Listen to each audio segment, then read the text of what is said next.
और हम जानना चाहेंगे आपकी आने वाली फिल्म मोदी जी की बेटी, अगर मैं गलत नहीं हूं तो इस फिल्म के बारे में बताइए, किस तरह की ये फिल्म है और क्यों इस सब्जेक्ट को आपने चुना और क्यों इसे लेकर आप आगे बढ़ रहे हैं, एक एक करके बताइए। एक रोमांचक कहानी है और through out laughter comedy set in the backdrops of Pakistan occupied Kashmir. इसको हमने पूरा शूट जो है हिमाचल में किया है, जो कि पीओके दिखाया गया है। और एक चुलबुली कहानी एक लड़की की, और वो कैसे जाके एक दूसरी कंट्री में सब पे भारी पड़ती है और उसके साथ क्या क्या एपिसोड्स होते हैं, और मोदी जी की बेटी वहाँ जाके क्या करती है, क्या गुल खिलाती है, उसके ऊपर एक कहानी है। एक नयापन है, it's a totally different kind of. So ये रोमांटिक नहीं है, ये थ्रिलर नहीं है, हॉरर नहीं है, एक absolute new social satire with a new message, youth को बहुत इंस्पायर करेगा और पॉजिटिव फिल्म है हर हिसाब से। इसको किसी भी हाल में गलती से भी पॉलिटिकल फिल्म ना समझा जाए।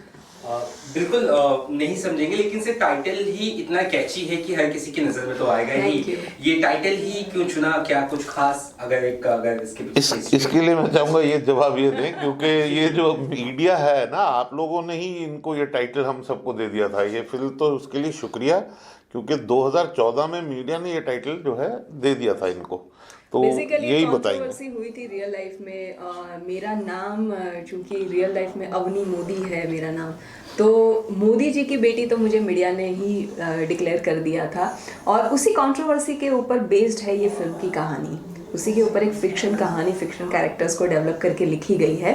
तो मोदी जी की बेटी मैं हूँ रियल लाइफ में, ऑन स्क्रीन ऑफ स्क्रीन दोनों जगह मैं मोदी जी की बेटी हूँ। और इसके अलावा फिल्म में क्या होता है, क्या क्या रोमांचक घटनाएं घटती है और क्या क्या एंटरटेनिंग चीज़ें होती है, वो सारा कुछ आपको फिल्म में देखने को मिलेगा।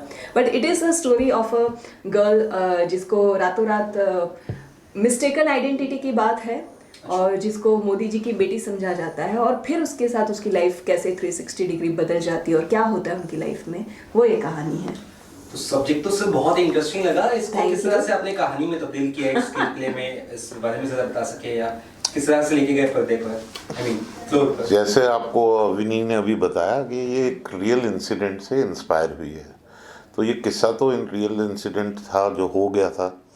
और तो शायद काफ़ी टाइम तक ये अंदर ही अंदर सोच रही होंगी। अवनी एक अच्छी मित्र हैं और एज अ फिल्म मेकर इन्होंने मुझे अप्रोच किया एक दिन अचानक कि उनके पास एक सब्जेक्ट है जिस पर वो फिल्म बनाने की सोच रही है। तो इन्होंने फिल्म का सब्जेक्ट जब सुनाया मुझे, तो वो इतना खूबसूरती से सुनाया गया था, और वो बस उसी वक्त instant love for that subject, so that was the way it was perceived by मी।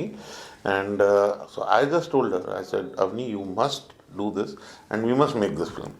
तो नेक्स्ट जो फेज आता है, जब कोई भी एक डायरेक्टर एक सिनॉप्सिस सुनता है, एक सब्जेक्ट सुनता है, तो राइटर की तलाश होती है। तो राइटर्स मैंने सोचा कि कुछ राइटर्स को, उन दिनों में मैं साउथ में था, साउथ के बहुत नामचीन राइटर्स ऊपर उभर रहे थे, तो मेरे को लगा क्यों ना उनसे लिखना। तो हमने कुछ राइटर्स से सैम्पल्स लिखवाए, मज़ा नहीं आया। फिर कुछ राइटर्स बॉम्बे के हमने लिए, उनसे लिखवाए, मज़ा नहीं आया। और पता नहीं, कहीं ना कहीं मैं 100% कन्विंस था कि ये कहानी जिसने सोची है वो ही खुद अच्छा लिख सकती है, और हमारी राइटर भी यही हैं। तो इन्होंने इतनी खूबसूरती से वो लिखा है, इतने फ्रेशनेस से इस फिल्म के डायलॉग्स आते हैं। तो I think that is the brilliant writing and absolute freshness delivered by Avni. और अब बाकी तो कहानी जब देखेंगे तो वो अनफोल्ड होगी, तो आपको सबको एक नई चीज़ दिखेगी। That is what. आप बताइए। मैं थोड़ा सा ये जानना चाहूँगा, बड़ी खूबसूरत है, कुछ खूबसूरती उसमें दिखाया है, ग्लैमर इनका कुछ दिखाया गया, कॉमेडी है, थोड़ा सा। देखिए, फिल्म खुद ही अपने आप में एक खूबसूरत फिल्म है, ठीक है। और आज के दौर में ग्लैमर आप लोग बहुत देख चुके हैं, हम सब देख चुके हैं। मैंने कहा ना कि आज as a director I have been making ad films, ये मेरी पहली फिक्शन है।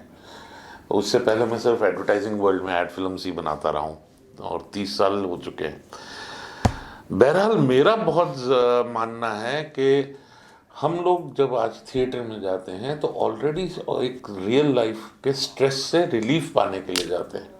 हम लोग रोज़ एक स्ट्रेसफुल लाइफ जी रहे हैं, कोविड में एक स्ट्रेस से निकलते आ रहे हैं, उसके आफ्टर इफेक्ट्स अभी भी चल रहे हैं। तो क्या हम थिएटर में वापस जाके खुश होके क्यों ना वापस आए? तो ये फिल्म जो है मेरे हिसाब से टोटल खुशी की फिल्म मैंने डिलीवर करने की कोशिश की है and people would love it. और ग्लैमर जो है वो तो फिर अपने आप में है ही ग्लैमरस। इसका पोस्टर काफी इंटरेस्टिंग है, हमने देखा है। आप बताइए किस तरह का ये कॉन्सेप्ट है पोस्टर का आपका, और ये इंटरेस्टिंग पोस्टर जो बुरखा उरखा मैं सुना है काफी पोस्टर पे, ऐसा कुछ सुनने में आ रहा है। कॉन्सेप्ट भी इसके लिए मैं फिर से कहूँगा कि ये कॉन्सेप्ट हम लोगों का अपना ओरिजिनल कॉन्सेप्ट है, डिज़ाइनर ने काम किया है और इसका जो सीड है वो फिर इन्हीं के ऊपर क्रेडिट जाएगा कि हम, क्योंकि हमारी थीम भी ऐसी, फिल्म की थीम और कॉन्सेप्ट जो है वो ऐसी तरीके से है। और इससे पहले कि आप मुझे पूछेंगे भाई एक लड़की बुर्के में नमस्ते कह रही है, तो मैं जानता हूँ कि मुझे कई लोग ये सवाल पूछ चुके हैं, तो मैं सिर्फ ये उसका यही कहना चाहता हूँ कि भाई एक हिंदू आदाब करता है भरी सभा में, पब्लिक में, जब हम किसी को मिलते हैं या हम किसी भी दूसरे रिलीजन के लोगों को मिलते हैं तो मैं आदाब भी करता हूँ। तो एक हिंदू अगर वो कर सकता है तो एक हिंदू लड़की बुर्का पहन के नमस्ते क्यों नहीं कर सकती?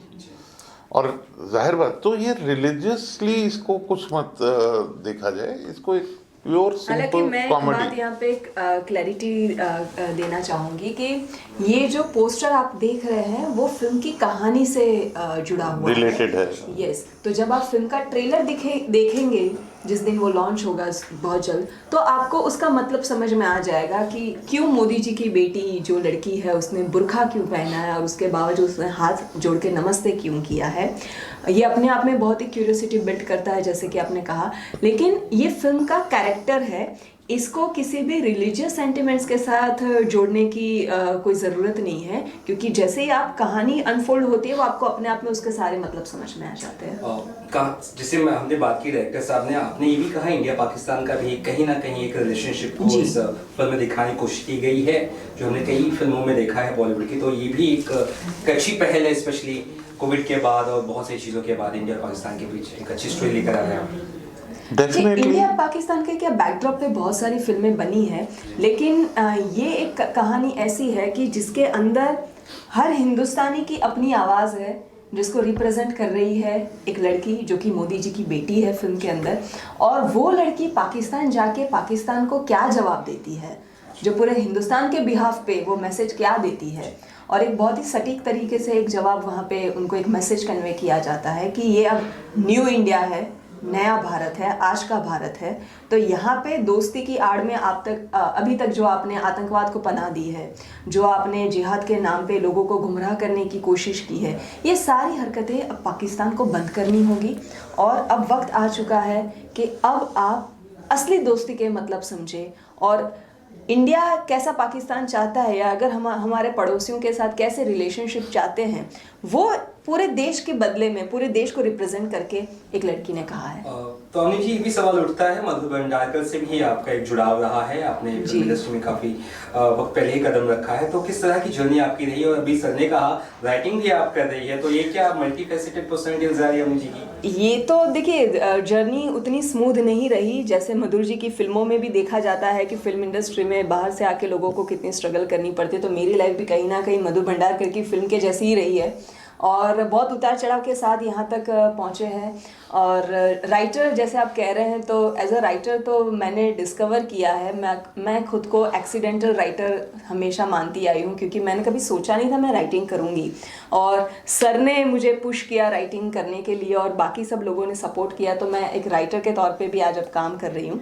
बट और बहुत अच्छा काम कर रही हूँ, बहुत मुझे गर्व है कि इनको मैंने पुश किया, और शायद वो टैलेंट इनके अंदर जो छुपा हुआ था कहीं पे बहुत उभर के बाहर, वो शायद मुझे भी नहीं पता था, लेकिन वो कहीं ना कहीं वो चीज़ थी जो अब निखर के बाहर आ रही है।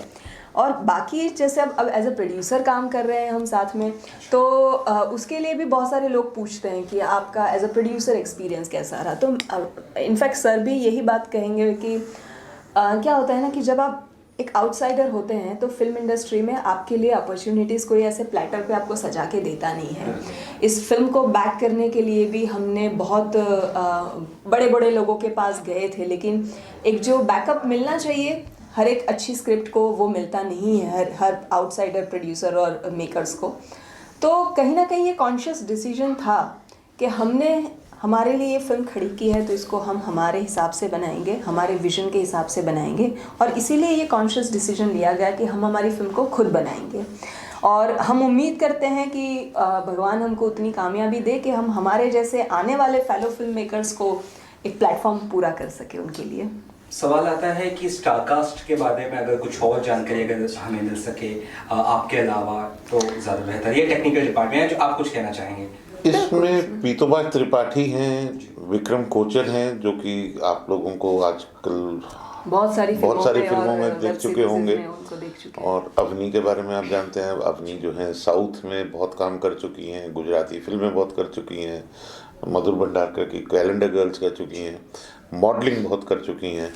तो it's but the importance is कि what do we want to see today. मैं ऑडियंस से ये पूछना चाहता हूँ कि आप क्या देखना चाहते हैं?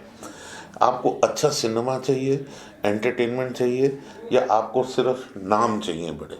तो नामों का जो है, और देखिए हर छोटा नाम या बड़ा नाम की बात नहीं है, एक्टर की बात है। आप एक्टिंग देखिए, टैलेंट देखिए। आज हमारे पास इतना भरपूर टैलेंट है इस कंट्री में, वो टैलेंट को जब हम उठाएंगे तो कल के वो सब बड़े सितारे ही हैं।